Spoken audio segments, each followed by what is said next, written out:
It's cool, it's hip, it's refreshing. It's based off an not award-winning game, it's based off a hit game.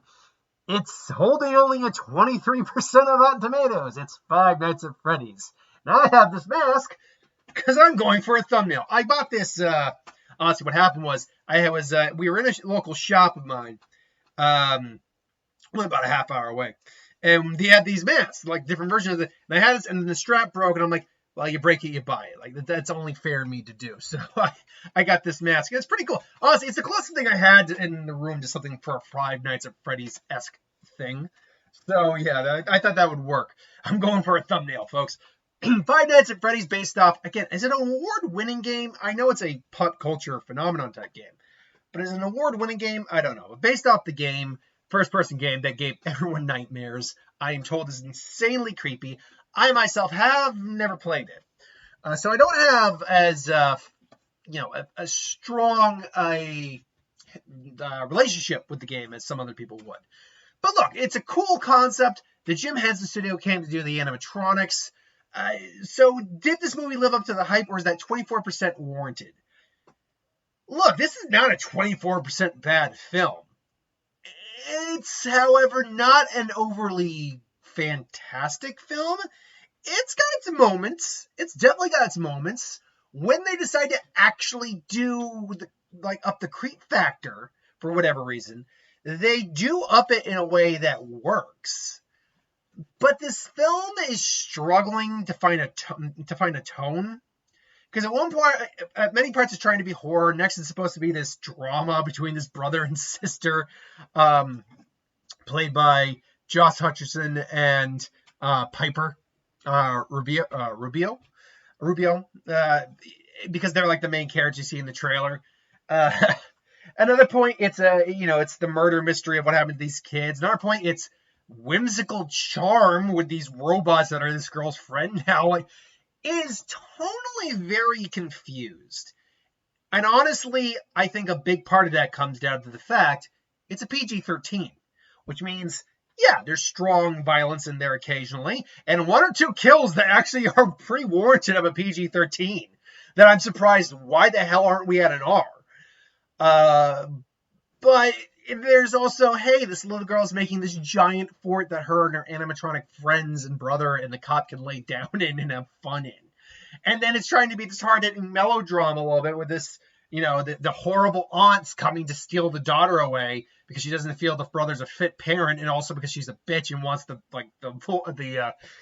government check she get for having her. Like, that's really what they didn't even say as much. This film is just so totally confused. It really is. And it sucks because when the film is working, I think it is working pretty effectively.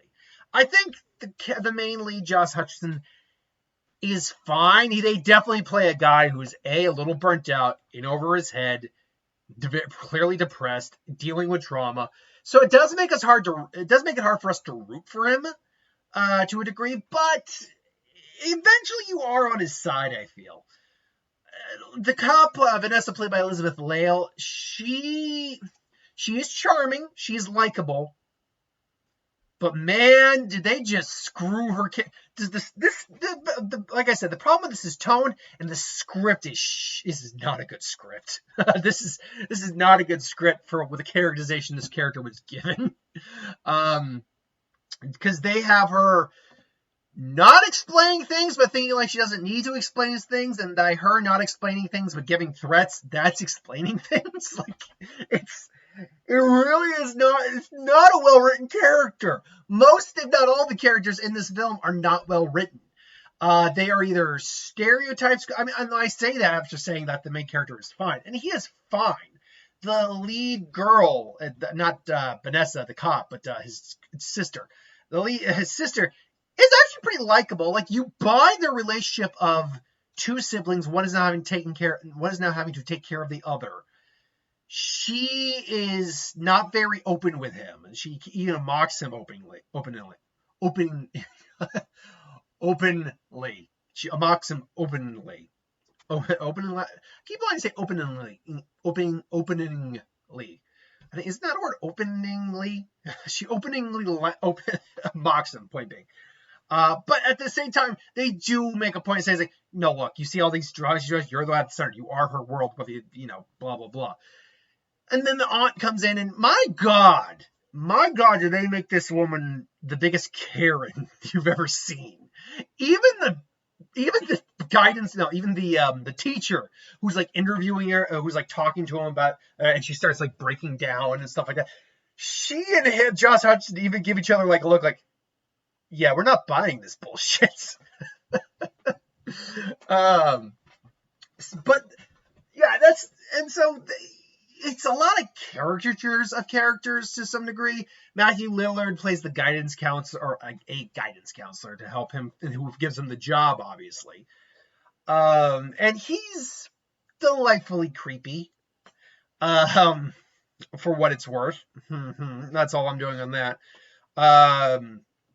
But the problem, again, like I said, tonally, this film is a little all over the place. It also isn't paced very well. We start out at Freddy's. We actually start out very in the previous series guard. It's a scene you see in the trailer, although it's with Josh Hutcherson, where he's stuck in the chair and the bladed mask is going to come down on him. Except it was with another guy and he doesn't make it.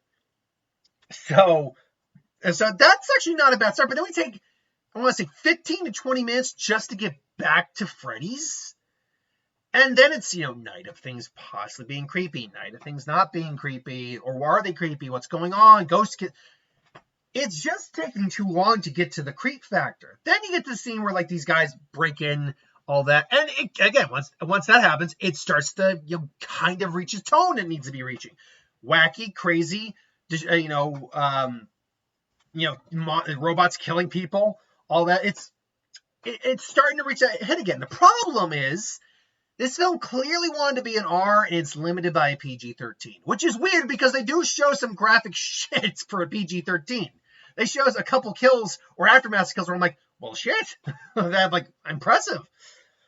So I don't know. I don't know. The other problem I have with this film, and it's one of the things I will agree with when we talk about when the critics are kind of ripping into it. You can predict. I mean, I wasn't predicting necessarily what the cop's role in it was, but you knew she knew what was going on and why it was going on. You just didn't know like everything about her. But the minute you see a certain character in the film, you know who the villain is. There's never really an explanation about why they're the villain. They're just the villain. So, and again, you can kind of just map it along as you go. Now, with all that said, however, there is good things to like in here. Like I said, when it is actually being Five Nights at Freddy's, as someone who has not played the game, I think the atmosphere, the tone is working. Nothing is really scary. There's a couple jump scares. Hell, the scariest jump scare, frankly, is that hand popping out of the Freddy Fazbear mouth you see in the trailer. And I wasn't scared by that or surprised by that because I knew something was going to pop up, but B, they had it in the trailer. So I wasn't surprised by that. I was not expecting what happened next, though. I'll admit, I wasn't expecting that. I'm like, oh, damn. Okay, bravo. But yeah, when it's being a Five Nights at Freddy's film, it's starting to click, at least to a degree. It's no Willy's Wonderland, mind you, because you don't have Nick Cage beating on robots, animatronics, which, let's be honest, Nick Cage didn't hear he would have taken down every one of those animatronics. But on that note, the animatronics still look great. They still look fantastic. It is people obviously in suits, but it looks good. It looks good. Particularly when you get to the Yellow Rabbit one, which, all of them look good, but the Yellow Rabbit one, I think, actually looked really good for what it was. And was actually legitimately had some creep factor to it. Like, Foxy, Freddy, and the other two, Chica, none of them are really that creepy looking, to be honest. Chica maybe a little bit. Foxy just looks like a pirate, whatever, with a body patch and a hook, whatever. Not that big. The rabbit, though, actually did look a little unsettling. Just because of the way they were portraying the rabbit, to be fair. And it almost looked like he was a little decrepit, too, the way he was designed. So, yeah, I'll give him props to that, definitely. Climax is a little anticlimactic, but whatever. It is what it is. Do I hate this movie? God, no. Is it the best movie ever? Is it the best horror film of the year? God, no. Is it in that middle ground, would I say watch it again if someone was interested to watch it again? Well, because it's free on Peacock, sure. But like hypothetically, if someone I knew wanted to go back to the theaters, a friend of mine was supposed to join me, but she had to cancel. So I don't know. We'll see if she wants to see that. But maybe we'll watch it at her place or something. But do I recommend the film? I guess is the best way to put it. When I see it again, I could stomach sitting through it again. Honestly, there was nothing I had dreaded slogging through. Nothing I felt like I was slogging through with this film. And sorry, the lighting is a little off at the moment. I need to stop moving around so much. There's nothing that I would dread sitting through. There are, like, for instance, there are moments in the original Avatar, the James Cameron one, where the first time I saw it, I'm like, whoa, awesome, amazing. And then I saw it the second time, and I'm like, this drags a lot. I'm waiting because I know what's coming and I want to get to the stuff that's coming. Why? Oh God, this is taking so long. So it's not like that where I openly didn't. I openly would not. I would openly hesitate to see this movie again if someone wanted to go with me. But it's also one of those movies that I have no intention of seeing on my own again. It's not like a Marvel film I love that I'll go and see again. I saw Endgame on my own like twice, and then like obviously opening that with my friends, Mark, my girlfriend. I saw it with my other friend at another point. So I've seen that film multiple times. I've seen John Wick. I think I saw John Wick twice in theaters, the original one, or was the second one I saw twice in theater? I know I saw one of the John Wick. So there are films I will go back to see in the theaters, A, if there's nothing else playing, B, if I really, really wanted to see it again.